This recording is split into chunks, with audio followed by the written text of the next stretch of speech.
एक बादशाह था, उसकी जायदाद थी, ज़िम्मेदार भी था, उसके बाद इतना सारा पैसा था कि वो कहीं ख़त्म ही नहीं होने वाला था, इतना सारा उसके पास पैसा था।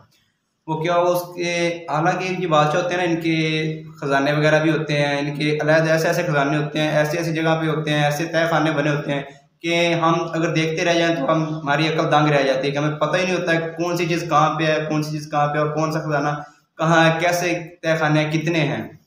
इसका भी इसके साथ भी ऐसा हुआ। इसका भी एक तय खाना था जनाब, ऐसा था कि किसी को, किसी मुलाजम को, किसी वजीर को उस तय खाने का बिल्कुल नहीं पता था और सारी जायदाद, सोना वगैरह ऐसी चीज़ें वो सब उसी तय खाने में थी। क्या हुआ, वो अक्सर ना, दूसरा बादशाह था, वो अक्सर जाता रहता था, कभी कहाँ चला गया, कभी कहाँ चला गया, यानी कि सफ़र करता रहता था। वो जब जहाँ भी सफ़र करने जाता था ना, वो अपने दूसरा मज़दूरों को या अपने वज़ीरों को, घर वालों को कभी किसी को बताता नहीं था कि मैं कहाँ जा रहा हूँ, कहाँ जा क्या काम है मुझे।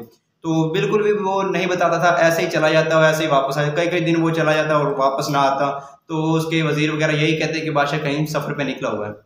तो क्या हुआ, वो एक ऐसा करता था, एकदम उसने ऐसा किया कि वो अपने ना तय खाने में दाखिल हुआ। तो वो तय खाना क्योंकि खुफिया था, किसी को भी उसका इल्म नहीं था, तो उसने क्योंकि बताया भी नहीं था किसी को, उसने अपने जो जवाहरात वगैरह, सोना वगैरह, अपने सिर्फ उसको ही पता था और किसी को उसका पता नहीं था।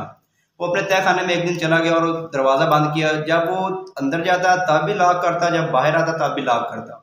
वो क्या हुआ जनाब, अंदर दाखिल हुआ तो उसने अंदर से ताला लगा दिया और चाबी थी जो वो बाहर भूल गया। चाबी बाहर भूल गया, ताला अंदर से लगा दिया, अंदर कैद हो गया। क्या हुआ, जब वो एक दिन गुजर गया, वो भूखा था, प्यासा रहा, क्योंकि सोना इतना था, इतना पैसा था ना कि तकरीबन उसकी मिसाल नहीं मिलती, क्योंकि इतना बेतहाशा था। क्या हुआ, पैसा भी था उसके पास, सोना भी था, सब कुछ था। क्या हुआ, वो खाने को रोटी नहीं थी, पीने को पानी नहीं था, तय खाना था, लिहाजा उसमें ऐसा कुछ भी नहीं था। तो जब उसको एक दिन गुजर गया, तो जब वो भूख से मरने लगा, तो उसने क्या किया कि अपने ये होती ना उंगली, इसमें उसने काट दिया और खून से उसने लिखा एक दीवार पे, और उसने कहा कि एक बादशाह, इतने खजाने का मालिक बादशाह, वो एक भूख भूख से मर गया। उसके पास इतना पैसा था, इतना सोना था, वो उसकी आंखों के सामने पड़ा रहा, लेकिन फिर भी वो भूख से मर गया। क्या हुआ कि अगर उसके पास सोना था तो वो क्या कर सकता था, कुछ भी नहीं कर सकता, क्योंकि बाहर से लॉक था। वो अगर दरवाज़ा खटखटाता भी, बहुत खटखटाया भी उसने, लेकिन क्या होगा, वो तय खाना था, तय खाने की आवाज़ अक्सर ऐसे नहीं सुनी जाती। तो वजीरों को तो उसका इल्म तक भी ना था, ना नौकरों चाकरों को, किसी को नहीं पता था कि खजाना कहाँ है, उसका दरवाज़ा कहाँ पे है, किसी बात का किसी को इल्म नहीं था।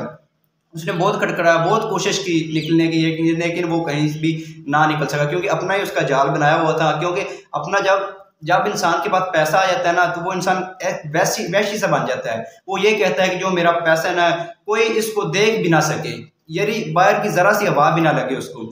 तो ऐसा ही उसने कुछ किया कि ये मेरा खजाना है ना, ये सिर्फ मेरा ही रहेगा, किसी को भी इसका इल्म नहीं होना चाहिए। क्या हुआ, उसी का खजाना, उसी का दुनिया का जोड़ा हुआ माल, उसी के लिए क्या हुआ, मौत का सबब बना।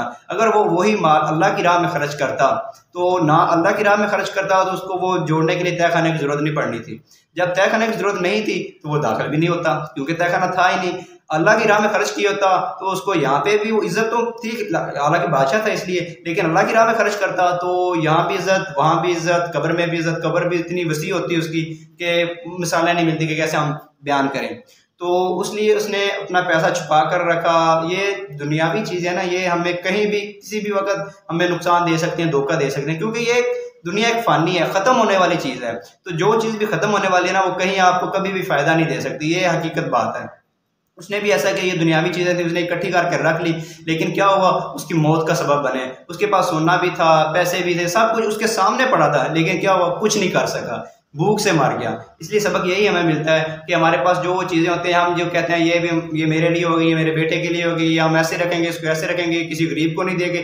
गरीब सड़कों पर रुल जाते हैं, लेकिन हम क्या कहते हैं, अपनी दौलत की हिफाजत करते करते एक दिन चले जाते हैं, इस दुनिया छोड़कर चले जाते हैं। क्या होता है फिर उसके बाद, या तो वो दौलत होती है, वो जो बेटे होते हैं वो अयाश बन जाते हैं, नशई बन जाते हैं। वो आपका वो जो पैसा होता है ना, वो आपके बेटे जब इस्तेमाल करेंगे, क्योंकि उन्हें नहीं पता होगा कहाँ से आया, कैसे आया, उनकी कोई मेहनत भी नहीं होगी उन पैसों पे। वो क्या करेंगे, उस पैसे अयाशी करेंगे, बिल्कुल, क्योंकि उनके पास पैसा है। जब भी इंसान के पास पैसा आता है, सबसे पहले वो अयाश हो जाता है, वो उसने उड़ाना होता है, शराबी बन जाता है, कोई नशई बन जाता है, कोई कैसे होता है, कोई कैसे होता है, फजूल खर्ची करता है। और आजकल जो ये है कि किसके पास पैसा होता है ना, मैं तौबा भी करता हूँ, और ये बात मुझसे काफ़ी मुझे परेशान भी करती है कि जब किसके पास पैसा होता है, लड़कियां जनाब उसके पीछे जा रही हैं, कोई ऐसी ट्रिप पे जा रहा है, कोई ऐसी ट्रिप पे जा रहा है, कोई कहीं घूमने जा रहा है, कहीं घूमने जा रहा है। ओ भाई, ये तो देखो ना कि आपके जो बड़े हैं, बाबा अजदाद हैं, आपके जो बाबा हैं, दादा, जैसे भी जिसने आपकी ये जायदाद वगैरह बनाई, उसने कितनी मेहनत की होगी, कैसे बनाया होगा।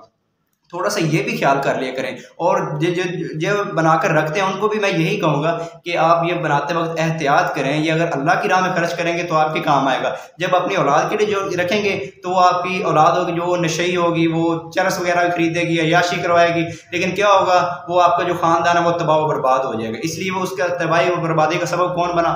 आप, यकीनन आप। क्योंकि आप अगर वो पैसा आप बचाते, हाँ ये नहीं मैं कहता कि आप पैसा ना रखो, रखो, ज़रूरत के वक्त काम आता है, लेकिन एक लिमिट में रखो, एक हद में रखो। ज़्यादा से ज़्यादा अल्लाह की राह में खर्च करो, वो यहाँ भी काम आने वाला है, वहाँ भी काम आने वाला है। अगर आप ऐसा जो भी आपके पास होगा वो यहाँ आप जकड़ कर रखेंगे तो एक दिन आपने चला जाना ये दुनिया छोड़कर। वो क्या होगा? वो आपकी तबाही और बर्बादी का सबब बनेंगे। जब आपकी औलाद आपके लिए वफा नहीं करेगी, वफा का मतलब ये है कि अय्याश करेगी, गुनाह करेगी, आपकी कब्र पे, वो आपकी कब्र पे भी नहीं आएगी, आपके लिए दुआ मग़फ़िरत भी नहीं करेगी, तो क्या नुकसान आपका भी हुआ और आपकी औलाद का भी। अगर आपकी औलाद को ये पैसा ना मिलता, उसको मेहनत करनी पड़ती। जब भी इंसान अपनी मेहनत से कमाता है ना, अपनी मेहनत से कमाता है, वो उसको सब पता चल जाता है। वो फिर इस्लाम पे भी चलता है, क्योंकि उसको सब इल्म होता है कि मैंने मेहनत की है, ये मैंने पैसा कमाया। उसको वो पैसा, वो सब चीज़ वो अपने एक मकसद के लिए खर्च करता है, ऐसे वो अय्याश नहीं करता। इसलिए इसके अय्याशी का सबब आप बनते हैं। तो मैं यही गुजारिश करूंगा कि जो भी आपके पास है ना, उसको अल्लाह की राह में ज़्यादा से ज़्यादा खर्च करें, अपने लिए रखें, लेकिन एक लिमिट तक। अपनी बीवी बच्चों के ऊपर खर्च करें, लेकिन एक लिमिट तक। ये दुनिया आर्जी है, किसी भी वक्त हम छोड़कर जा सकते हैं। तो लिहाजा ये जो भी अमीर लोग जो भी आते हैं, जो गरीबों को जब ये सड़कों पर जो बेचारे फिरते होते हैं, उनको एक वक्त की रोटी मिलती, दूसरी वक्त की रोटी नहीं मिलती उन्हें, तो उनको रोटी का उनका सबब बना दिया करें। ये आपका पैसा आपके काम आने वाला नहीं है।